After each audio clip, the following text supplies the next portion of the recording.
और चलिए अगली खबर का रुख कर लेते हैं। साल 2024 की तैयारी करते हुए कांग्रेस ने अपनी कमर कसनी अब शुरू कर दी है। उदयपुर में आज से कांग्रेस का नव संकल्प शिविर शुरू हो गया है, जो 3 दिन तक जारी रहेगा। कांग्रेस पार्टी के संगठनात्मक सुधार के 35 प्रस्तावों पर चर्चा होगी। इस बीच वरिष्ठ कांग्रेस नेता अजय माकन ने पार्टी में पद को लेकर बड़ा बयान दिया है। अजय माकन ने कहा है कि किसी को भी 5 साल से ज्यादा एक पद पर नहीं रहना चाहिए। ये जो चिंतन शिविर आपको बता दें, जिसका नवीनीकरण किया गया, नया नाम दिया गया है, उसमें सबसे पहला बयान ये अजय माकन का है कि कोई भी शख्स, कोई भी नेता वो 5 साल तक एक पद पर स्थिर नहीं रहेगा और 5 साल के बाद पद छोड़ देना चाहिए और फिर कम से कम 3 साल तक दोबारा उस पद पर नहीं आना चाहिए। संकल्प शिविर यहाँ रखा गया है। राहुल गांधी जी के नेतृत्व में वापस 2024 में कांग्रेस की सरकार बनाएंगे और मोदी जी ने जो झूठे वादे किए थे, अच्छे दिन का वादा किया था, आज इतनी महंगाई होगी, पहले पेट्रोल देख लो, डीजल देख लो, गैस देख लो, इस तरह से जो महंगाई और बेरोजगारी 15 लाख का वादा किया था, 2 करोड़ नौकरियां देंगे, सब इनकी हवाई हो गई। अब राहुल गांधी तो बहुत अच्छा राहुल गांधी का किया आप लोगों ने, बहुत हर्षोल्लास से हम लोगों ने राहुल गांधी जी स्वागत किया और मेवाड़ की इस जगह पर राहुल गांधी जी का बहुत बहुत स्वागत है, हार्दिक अभिनंदन है। आने वाले 2024 में सरकार हमारे कांग्रेस की बनेगी। जय कांग्रेस, जय कांग्रेस। लेकिन 23 में जब विधानसभा चुनाव होना है, उसमें क्या लगता है पार्टी जीत पाएगी? आप बताएं भाई। बिल्कुल, 2000 जो नेक्स्ट जो चुनाव आने वाले हैं उसमें 100% ये पार्टी फिर आएगी, क्योंकि आप देखो आज इतनी जो पब्लिक जुटी हुई है, तो उस चीज़ को देखते हुए आज लगता है कि वापस से कांग्रेस की सरकार आएगी। और चलिए सीधे चलते हैं, हमारी सहयोगी रंजिता इस वक्त हमारे साथ लाइव जुड़ रही हैं। रंजिता, बड़े ही अगर उम्मीद के साथ कहें तो 10 साल के बाद ये चिंतन शिविर कांग्रेस की आयोजित की गई है और कांग्रेस को खुद भी लगता होगा शायद जो उम्मीद वो कर रहे हैं, जो आशा वो कर रहे हैं, वो धरातल पर आए और कांग्रेस पार्टी का जो एक तरीके से पूरा मुखौटा है, जो चित्र है फिलहाल मौजूदा स्थिति में, उसमें परिवर्तन किया जा सके। देखिए, निश्चित तौर पर कांग्रेस पार्टी के सामने कई चुनौतियां हैं राजनीतिक तौर पर, खासकर चुनावी जो राज्य है, जिन राज्यों में चुनाव हुए, पिछले 5 जो विधानसभा के चुनाव थे उसमें पार्टी को हार हुई, 2 बार से लोकसभा चुनाव पार्टी हार रही है। ऐसे में 2024 और उससे पहले जो विधानसभा चुनाव होने हैं, उसको लेकर कांग्रेस पार्टी अपने संगठन में बदलाव करना चाहती है, कैंडिडेट में बदलाव करना चाहती है और एक मजबूत विपक्ष के तौर पर देश के सामने दिखना चाहती है। और चुनौती इतनी ज्यादा है पार्टी के सामने, यही कारण है कि बदलाव भी उतने ज्यादा हो सकते हैं और उतने बदलावों की भी उम्मीद जताई जा रही है। 3 दिनों के इस चिंतन शिविर को बताया जा रहा है कि 9 साल पहले 2013 में जयपुर के बिरला ऑडिटोरियम में चिंतन शिविर हुआ था, जहां राहुल गांधी को उपाध्यक्ष बनाने की घोषणा की गई थी।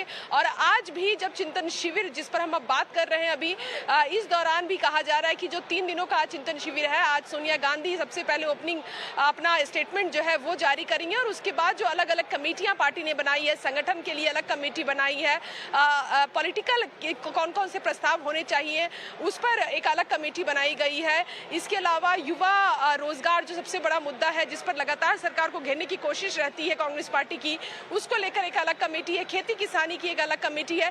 तमाम कमेटी में जो सदस्य होंगे वो कहा जा रहा है कि 70 नेता एक कमेटी में होंगे जो चर्चा के लिए बैठेंगे और 3 दिनों तक मंथन के बाद आखिरी दिन 15 तारीख को वर्किंग कमेटी की बैठक में उन तमाम मसौदों पर जो है वो प्रस्ताव को पास किया जाएगा। कहा यह जा रहा है जो मुख्य बातें हैं, जो संगठन में बदलाव की बातें कही जा रही है, उसमें यह है कि एक परिवार से एक व्यक्ति को टिकट दिया जाए। अगर दूसरे व्यक्ति को टिकट दिया जाता है तो वो संगठन में 5 साल काम किया हो, इस बात को पहले देखना होगा कि 5 साल अगर उन्होंने एक संगठन में काम कर लिया है तो उन्हें टिकट दिया जाएगा। जिस व्यक्ति को संगठन में एक पद पर रखा गया है, 5 साल से ज्यादा वो उस पद पर ना रहे, अगर आगे उसके उस पद पर रखना है तो 3 साल का कूलिंग पीरियड रखना पड़ेगा। तो ये तमाम वो बातें हैं, वो सुझाव है जो अलग अलग कमेटियों में चर्चा के लिए लाए जाएंगे और उस पर जब प्रस्ताव पारित किया जाएगा वर्किंग कमेटी की बैठक में, तो उसमें कई बड़े बदलाव भी किए जाएंगे। सीधा संदेश कांग्रेस पार्टी ये देना चाहती है। नव चिंतन शिविर इसको इसलिए कहा जा रहा है कि नई जो आइडियाज हैं उनको कांग्रेस पार्टी जो है वो लाने की कोशिश करेगी। कहा जा रहा है कि युवाओं की भागीदारी कांग्रेस संगठन में, चुनाव में टिकट को लेकर हर जगह युवा जो चेहरे हैं उसकी भागीदारी बढ़ाई जाएगी। पाएगी। तो ये तमाम चीजें हैं। सबसे बड़ी बात ये कि कांग्रेस 2014 के लोकसभा चुनाव को जीतना चाहती है और उससे पहले पार्टी हर वो प्रयोग करना चाहती है जिससे पार्टी को संगठन पर भी मजबूत हो और पार्टी भी अपने आप में मजबूत दिखे, चुनाव जीतती हुई दिखे। जी बिल्कुल रंजीता, 2024 के आम चुनाव पर कांग्रेस की नजर है ही और जिस तरीके से विधानसभा चुनाव में कांग्रेस को पटखनी मिली है वो भी उनके जहन में होगा। रंजीता, आपसे ये भी जानना चाहूंगी कि पार्टी के मुखिया के तौर पर, अध्यक्ष पद के तौर पर भी कई बार सवाल उठाए जा रहे कि वापस से राहुल गांधी को ही रखा जाए। और दूसरा सवाल मैं आपसे इसी से जुड़ा करना चाहूंगी, जब प्रशांत किशोर के लिए फील्डिंग चल रही थी कांग्रेस पार्टी में, तब खुद प्रशांत किशोर ने कहा था कि सबसे पहले पार्टी को आत्मचिंतन करना चाहिए और शायद इसी से जुड़े कुछ पहलुओं पर प्रशांत किशोर ने हिंट भी दिया था।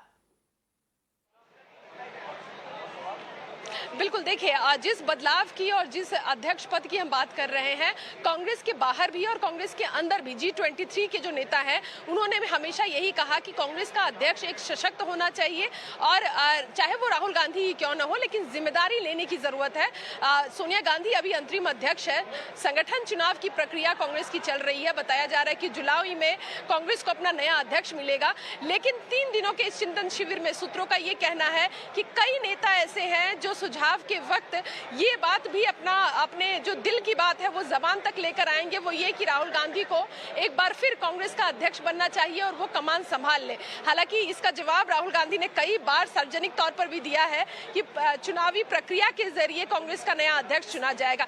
रहा सवाल प्रशांत किशोर का कि प्रशांत किशोर ने जो अपना प्रेजेंटेशन दिया उसमें जो सबसे अहम बातें रही उसमें यह कि संगठन को, पार्टी को मजबूत करने की जरूरत है। कांग्रेस पार्टी मजबूत होगी तो अपने आप जो है वो नतीजों में भी बदलाव दिखेगा, चुनाव भी पार्टी जीत पाएगी। और जो एक ग्रैंड अलायंस की बात कही जा रही है कि एक गठबंधन होना चाहिए और कांग्रेस पार्टी उस गठबंधन का अहम हिस्सा हो, उसके लिए सबसे ज्यादा जरूरी है कि कांग्रेस सबसे ज्यादा मजबूत दिखे। और इसके लिए जिन जिन राज्यों में विधानसभा चुनाव होने हैं उन राज्यों में भी पार्टी को बेहतर प्रदर्शन करना होगा। यही कारण है कि हिमाचल और हरियाणा जो चुनाव 2023 में होना है उसको लेकर भी पहले से ही तैयारी कर ली गई है। नए टीम को मौका दे दिया गया है कि वो अपनी तरह से वो तैयारी पूरी करें। भूपेंद्र हुड्डा जो है उनको पूरी तरह से, वो CLP नेता है, जो पूरी टीम बताई जा रही है वो कहा जा रहा है कि कांग्रेस पार्टी ने भूपेंद्र सिंह हुड्डा के कहने पर और उनके जो करीबी है उनको दिया है। तो कांग्रेस जो छत्रप नेता है उन पर भी भरोसा जताने की कोशिश कर रही है।